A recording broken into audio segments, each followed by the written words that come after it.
Bonjour à toutes et à tous et bienvenue si vous nous rejoignez sur le plateau de la matinale. Nous sommes le lundi 18 décembre 2023 et repartons ensemble pour une nouvelle semaine.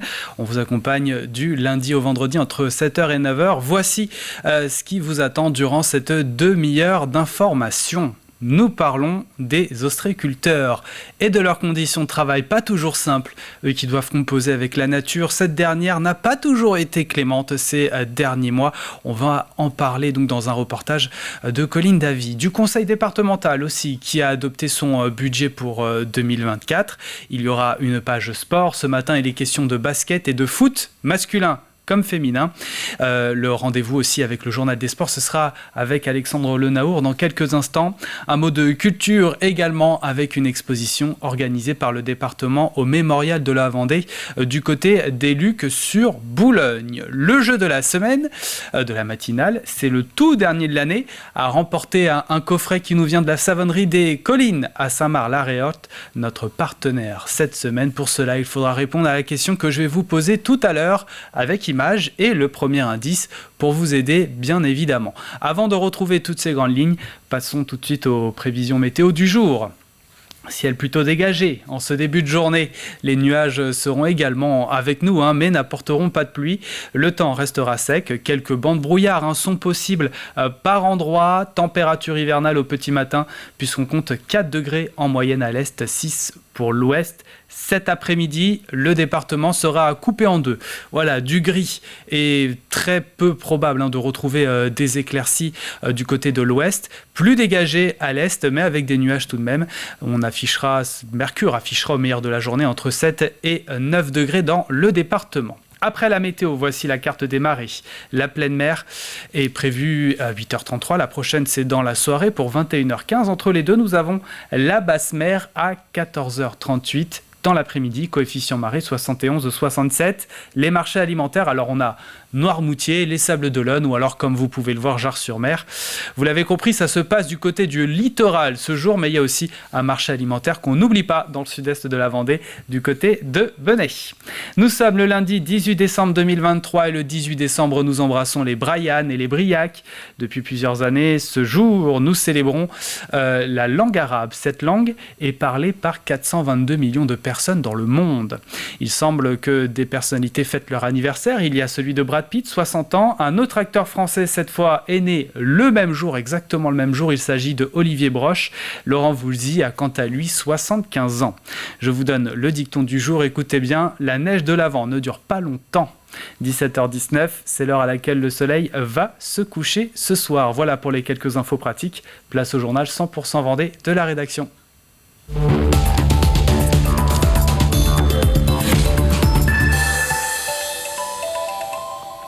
Vent fort, pluie incessante en continu depuis maintenant 3 mois. Pas toujours simple de travailler avec la nature et de gérer le flux de toute cette eau. Ce ne sont pas les ostréiculteurs qui diront le contraire. C'est bientôt les fêtes, un moment à ne pas manquer pour la profession. Un temps qui marque aussi la fin d'une période de stress. Explication dans ce reportage à Boin avec Colline Davy.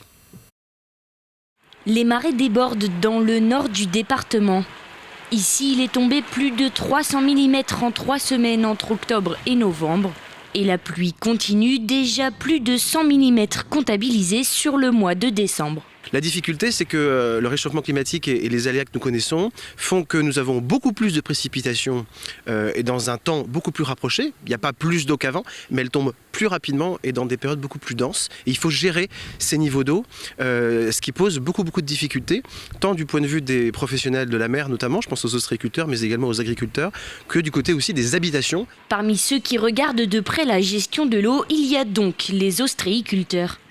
Ils sont environ 80 sur la commune et la météo de 2023 ne les a pas épargnés, à commencer par les tempêtes de début novembre. Alors les tempêtes, forcément on a eu beaucoup d'inquiétudes parce qu'on n'avait pas accès au parc pendant une dizaine de jours. On a déjà eu des coups de tabac, c'est déjà arrivé, où dès le lendemain ou sur le lendemain on allait vérifier s'il y avait des dégâts sur les parcs. Là malheureusement on n'a pas eu accès sur les parcs avant 10 jours après les tempêtes à cause du mauvais temps et des petites marées. Donc on était un peu dans l'appréhension, plus de peur que de mal parce qu'en fait on a très peu de dégâts dans la région. Moi personnellement j'en ai quasiment pas, j'ai écouté un peu mes collègues autour, c'est pareil, c'est assez limité, donc pas d'impact sur la production. Si le vent n'a pas causé de dégâts, les tempêtes ont apporté de l'eau en grosse quantité et cela ne s'est pas réellement arrêté depuis. Aucun risque sur la quantité d'huîtres produites, mais le goût peut en pâtir. Alors les producteurs n'ont qu'une envie. Là, on aimerait bien que ça s'arrête, parce qu'on est à 8 jours des fêtes, quasiment 8-10 jours des fêtes, donc on est obligé de renouveler très régulièrement notre eau des bassins, en fait, pour reprendre de l'eau assez salée. La qualité et la taille, c'était déjà fait, parce que voilà, hein, l'élevage d'huîtres est assez long, donc la qualité est là. La taille des huîtres, ça ne va pas l'impacter. Par contre, c'est surtout pour la conservation et puis pour le goût. On aime bien avoir une huître quand même assez iodée et un peu salée, donc ça peut varier. Enfin, les huîtres vont peut-être un peu moins salées cette année. Un peu moins iodées peut-être, mais les huîtres seront donc bien présentes, quelle que soit leur taille. Le conseil départemental de la Vendée a adopté son budget pour l'année 2024. Les élus se sont mis d'accord sur un document qui prévoit et autorise les recettes et les dépenses pour l'année à venir. Malgré une situation économique tendue, suite à une baisse de recettes en 2024 à cause des taxes, des droits de mutation, plus de 40 millions d'euros seront tout de même consacrés au collège. Poursuite également des investissements, principalement pour les infrastructures routières et les pistes cyclables. Pour l'année 2024, c'est plus de 40 millions d'euros que nous allons consacrer à la rénovation de nos collèges, à la construction de nouveaux collèges. Nous voulons prendre grand soin de nos enfants. Il y a aussi bien sûr les mobilités et en particulier les infrastructures routières où nous allons poursuivre notre programme d'investissement. Il faut que les Vendéens puissent se déplacer en toute sécurité. Il faut que l'économie vendéenne puisse profiter de ces infrastructures. Et puis, nous voulons aussi développer les nouvelles infrastructures et en particulier les pistes cyclables où nous allons là aussi investir sur l'année 2024. Et pour l'année 2024, le budget primitif du département s'élève à 925 millions d'euros. Après 6 semaines de formation, 12 créateurs d'entreprises ont exposé leurs projets à un jury de professionnels. Parmi eux, des banquiers ou alors chefs d'entreprise. Ils viennent questionner leur montage. Notamment, le jury pourra leur donner des conseils pratiques. Les domaines sont variés: restauration, création de couture, art ou encore fabrication. On est là pour écouter les nouveaux chefs d'entreprise, voir comment ils ont monté leur projet, comment ils ont été accompagnés, voir ce qui les motive. On est là pour essayer de se faire poser les bonnes questions, puis peut-être même des fois de leur dire des choses qu'ils n'ont pas envie d'entendre. Voilà, surtout par un banquier ou par un chef d'entreprise qui va gratter un peu plus. Ça peut un peu faire peur, puis en même temps, ça les rend plus forts, plus solides, et se poser des bonnes questions. Le cœur de l'accompagnement, en fait, c'est un parcours de 6 semaines composé de journées de formation sur le business plan, sur l'étude de marché, sur comment je repère ma concurrence, comment je me place par rapport à ça, comment je market mon projet, et des temps d'accompagnement individuel avec des conseillers spécialisés dans la création d'entreprise pour échanger avec eux sur le montage de leur projet. En 2023, 1700 artisans ont été immatriculés en Vendée. C'est environ 3% de moins que l'année dernière et ça baisse chaque année. La pérennité des entreprises est d'environ 75% à 3 ans. L'ancien Premier ministre et actuel président de la RATP, Jean Castex, était accompagné du président de Blablacar, Frédéric Mazella, sur le site d'Atinéa, La Roche-sur-Yon. Le premier centre de formation et de démonstration sur l'hydrogène y sera implanté dès l'été 2024. En partenariat avec le groupe RATP, ce centre permettra de former les acteurs du transport aux enjeux de la mobilité. Un deuxième partenariat a été annoncé entre l'agglomération et Blablacar Delhi, application de covoiturage. Le trajet sera offert aux passagers dont l'origine ou la destination est l'une des 13 communes de l'agglomération. À partir du 1er janvier, nous renouvelons notre confiance en la RATP pour un cycle de 10 ans.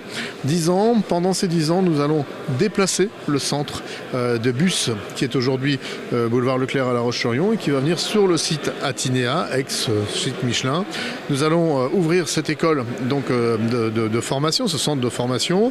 Et puis, nous allons aussi travailler différemment avec en particulier au sein de notre délégation transport, du covoiturage que nous réalisons avec l'entreprise Blablacar pour que les salariés de l'agglomération qui vont travailler sur un lieu identique puissent partir ensemble à l'aide d'une application, celle de Blablacar.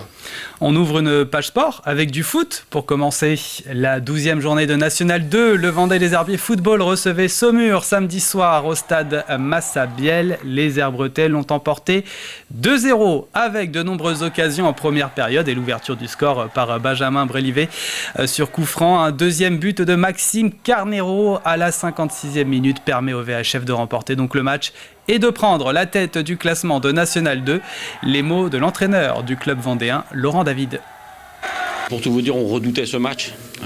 Depuis 4-5 matchs, on a des matchs difficiles et on redoutait celui-là parce que ils étaient sur une mauvaise série et inconsciemment on peut penser que ça pouvait être facile et on a vu que ça n'a pas été le cas et puis c'est toujours des matchs un peu charnières avant les vacances. On a fait 35 bonnes premières minutes et puis ensuite en deuxième mi-temps ça a été je dirais plus dans la gestion. Ça fait 6 mois que les garçons travaillent au quotidien, ils travaillent dur et quand vous avez cette étiquette de favori au-dessus de la tête il faut l'assumer et les garçons l'ont assumé ce soir. Et voilà une belle manière de terminer cette année 2023. À noter que le prochain match des Herbiers se tiendra le 6 janvier. Ce sera face à l'équipe de Châteauroux pour les 32e de finale de la Coupe de France. Du football toujours, mais chez les femmes, cette fois, 9e journée de Division 3. La Roche-SO recevait Caen dimanche après-midi au stade Saint-André d'Ornay et les Vendéennes se sont imposées sur la plus petite des marges, 1-0, après une première période équilibrée avec peu d'occasions de part et d'autre. Les Lyonnaises ouvrent le score à la 45e minute par la capitaine Meta Camara. Leurs adversaires n'arriveront pas à revenir à égalité et le score restera inchangé. 1-0 donc en faveur de La Roche. Anthony Gauvin, l'entraîneur du club vendéen. On est tombé sur une équipe qui était très très agressive, qui défend très bien. Moi j'avais déjà regardé quelques matchs de cette équipe-là et je savais, et j'avais déjà prévenu les joueuses que on allait avoir quelques difficultés. Et donc sur la maîtrise, je voulais qu'on aille un petit peu plus vite dans les transmissions. Mais dans l'ensemble quand même, je pense qu'on a maîtrisé les choses. Donc c'était l'objectif. On est soulagé aussi de repasser ce match parce que je savais que ce match allait être compliqué. Mais voilà, il est passé et on est content d'avoir cette victoire. Et La Roche reste donc 3e du classement de Division 3 féminine avec un match de retard. Changeons de sport maintenant. La Roche Vendée Basket était en déplacement sur le parquet de Charleville-Mézières pour le compte de la 11e journée de Ligue féminine. Après avoir concédé le match nul mercredi soir lors du match aller des 16e de finale de l'Eurocup, les Lyonnaises retrouvaient les flammes cette fois en championnat samedi soir. La première période tourne à l'avantage du RVBC qui compte 11 points d'avance à la pause et mène alors 36-25. Les Ardennaises vont sonner la révolte dans le 3e quart-temps à égalité à 10 minutes de la fin. C'est finalement Charleville-Mézières qui va faire la différence en fin de rencontre.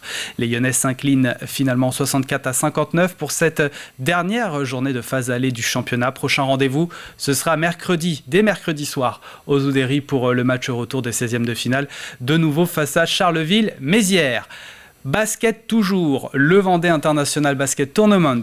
Alors que les Munichois avaient gagné un premier match contre les Bratislaviens lors d'un match de poule, ils se sont inclinés durant la finale hier à la salle Omnisport de La Roche-sur-Yon. Dès le début de la partie, les Slovaques imposent leur rythme aux Allemands et sont aussi efficaces en attaque qu'en défense. Ils mènent 48-22 à la pause. Malgré une embellie, Munich s'est réveillé trop tard et ne refera pas son retard. L'Inter Bratislavia s'impose donc 79-51 et remporte cette deuxième édition.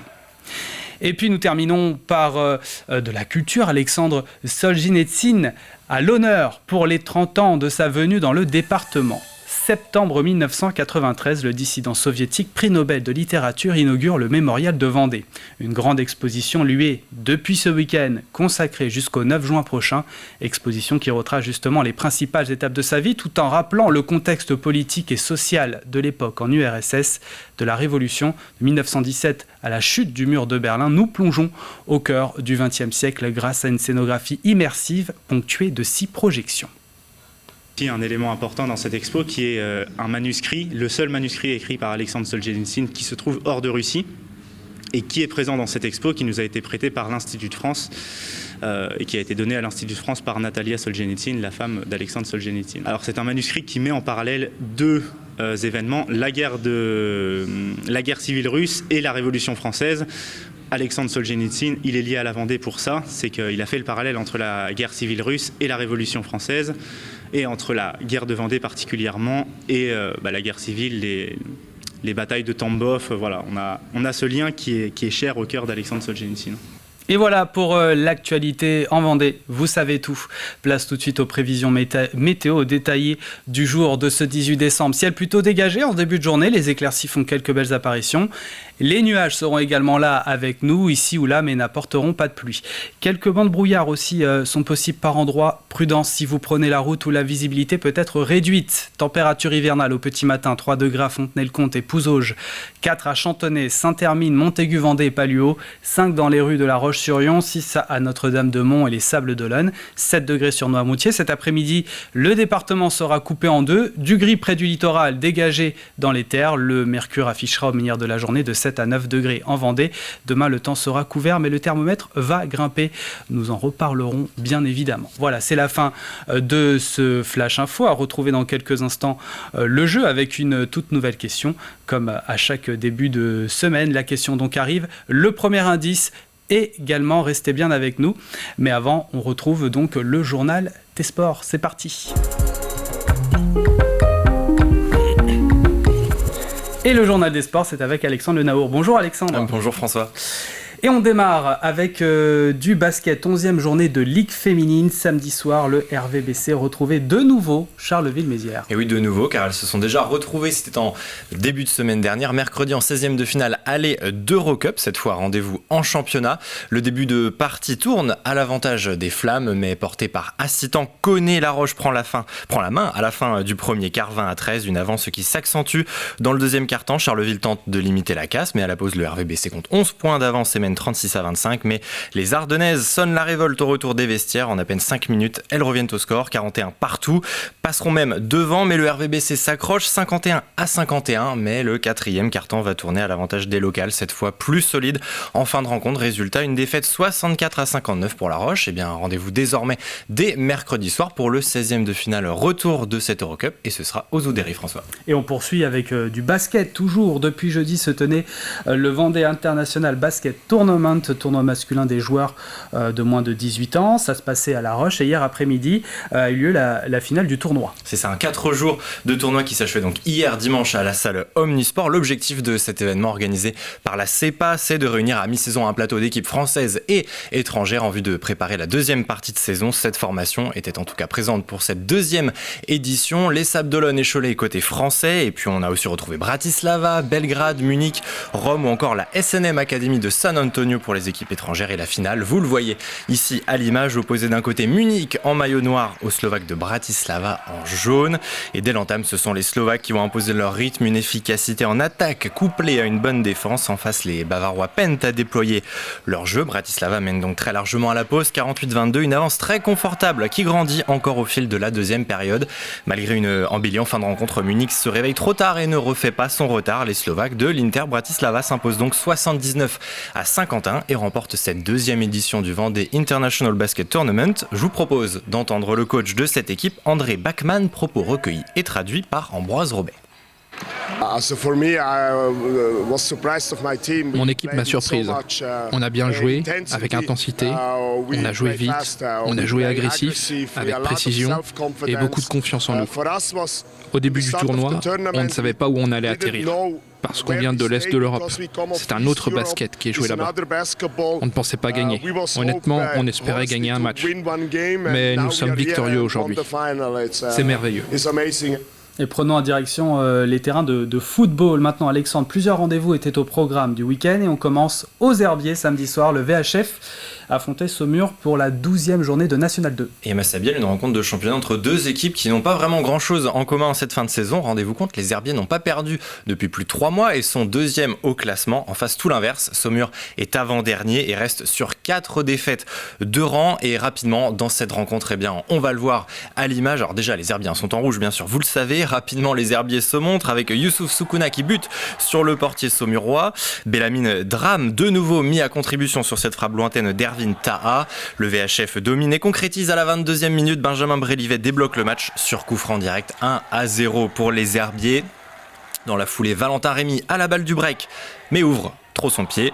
Seule grosse frayeur pour les rouges et noirs sur cette incursion de Swazara Anzizi, bien contenue par le retour de Saidi, 1-0 donc à la pause pour les Vendéens. Début de deuxième, Saumur se procure une belle occasion, cette frappe de Weilboot frôle le montant de Rémi Pio. Les Saumurois manquent l'occasion de recoller, les Herbiers en profitent. 57e minute, ce centre de Valentin Rémy n'est pas dégagé et récupéré par Maxime Carnero. Les Herbiers font le break 2-0. Dans un brouillard qui commençait à tomber sur Massabielle, le VHF était même tout proche du troisième but, mais on en restera là. Les Herbes Bretelles emportent 2-0 et passeront donc Noël sur la plus haute marche du podium. C'est bien, mais nous ne sommes qu'en décembre, dixit le coach des Herbiers, Laurent David, qui était avec Thibaut Grasset. Pour tout vous dire, on redoutait ce match. Depuis 4-5 matchs, on a des matchs difficiles et on redoutait celui-là parce que ils étaient sur une mauvaise série et inconsciemment on peut penser que ça pouvait être facile. Et on a vu que ça n'a pas été le cas. Et puis c'est toujours des matchs un peu charnières avant les vacances. On a fait 35 bonnes premières minutes. Et puis ensuite en deuxième mi-temps, ça a été je dirais plus dans la gestion. Ça fait 6 mois que les garçons travaillent au quotidien, ils travaillent dur. Et quand vous avez cette étiquette de favori au-dessus de la tête, il faut l'assumer. Et les garçons l'ont assumé ce soir. Et toujours en football, Alexandre, on revient du côté de La Roche-sur-Yon, puisqu'hier après-midi se disputait la 9e journée de D3 féminine. La Roche-SO accueillait le Stade Malherbe de Caen. Et retour sur les terrains après 2 semaines de trêve et avant une nouvelle pause un peu plus longue, cette fois-ci d'1 mois. Les Ornésiennes sont 3e avant cette rencontre avec un match en moins. Elles recevaient les Normandes, donc vous l'avez dit François, qui sont elles 7e au classement. Un début de match qui va tourner à l'avantage des Lyonnaises. En rouge, Eden Boban combine bien avec Joyce Sarpong, mais bon retour de la défenseur cannaise. À la suite d'un ballon perdu, Alizé Lerotti file dans la surface vendéenne, mais Anouk Lenné se couche bien. 45e minute, on joue les arrêts de jeu. Mélanie Gautard au coup franc trouve Meta Camara qui reprend du droit à bout portant et ne laisse aucune chance à la gardienne adverse. La Roche-SO ouvre donc la marque au meilleur des moments et mène 1-0 à la pause. Au retour des vestiaires, le SM Caen est à l'attaque. Tête de Tatiana Bourdon et très belle parade d'Anouk Lenné dans les cages. Les deux formations auront toutes deux plusieurs occasions, mais le score n'évoluera pas davantage en seconde période. La Roche-SO s'impose 1-0 face à Caen. Mission accomplie donc pour l'entraîneur des Ornésiennes, Anthony Gauvin. On l'écoute au micro de Thibaut Grasset. On est tombé sur une équipe qui était très très agressive, qui défend très bien. Moi j'avais déjà regardé quelques matchs de cette équipe-là et je savais, et j'avais déjà prévenu les joueuses que on allait avoir quelques difficultés. On a réussi sur un coup de pied arrêté à débloquer la situation. Je trouve qu'il y a eu beaucoup d'application, beaucoup de concentration, beaucoup de rigueur aussi aujourd'hui. Soulagé aussi de devoir passer ce match parce que je savais que ce match allait être compliqué. Mais voilà, il est passé et on est content d'avoir cette victoire. Et pour terminer, on va parler de Footnet, communément appelé tennis ballon. Alexandre, samedi après-midi, double confrontation au programme pour le tennis ballon olonnais. Et ça commençait face à Issy-les-Moulineaux. C'est ça, le TBO qui est la section Footnet du club des Sables FCEC accueillait pour cette 5e journée de Division 1 des Sablais second au classement et toujours invaincu avec 8 victoires en 8 matchs à la salle Océane d'Olonne-sur-Mer.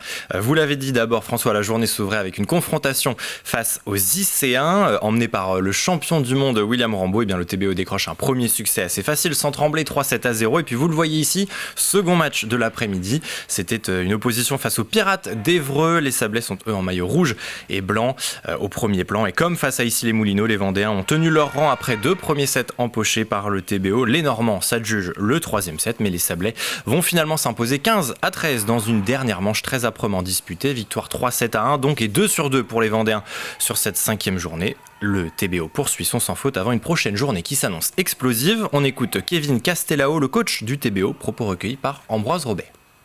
L'essentiel, c'est qu'on ait pris quand même cette victoire et donc 3 points. Ça nous permet de rester en haut du classement. Nos points forts aujourd'hui, c'était surtout la hargne et le fait de ne pas lâcher.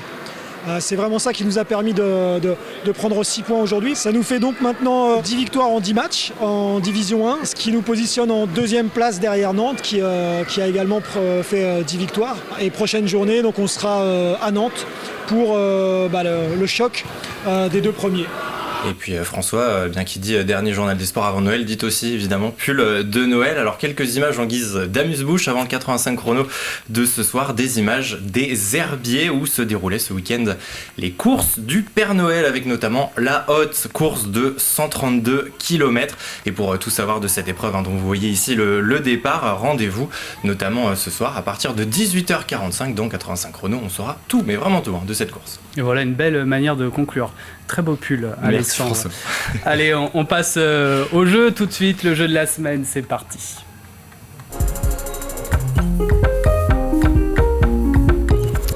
Et oui, c'est la dernière, c'est le dernier jeu de la semaine, évidemment, la dernière question même pour l'année. Et on vous offre un cadeau qui nous vient de la Savonnerie des Collines, notre partenaire cette semaine, basé du côté de Saint-Marc-la-Réotte. Mais pour l'avoir, ce lot d'une valeur de 50 €, il faut répondre à cette question. La voici. Dans quelle commune vendéenne une nouvelle œuvre d'art a vu le jour sur un rond-point? 5 indices tout au long de la semaine. Vous avez les images pour vous aider. Voici le premier indice qui peut vous mettre sur la voie également. C'est une commune jumelée avec Sangallos au Portugal.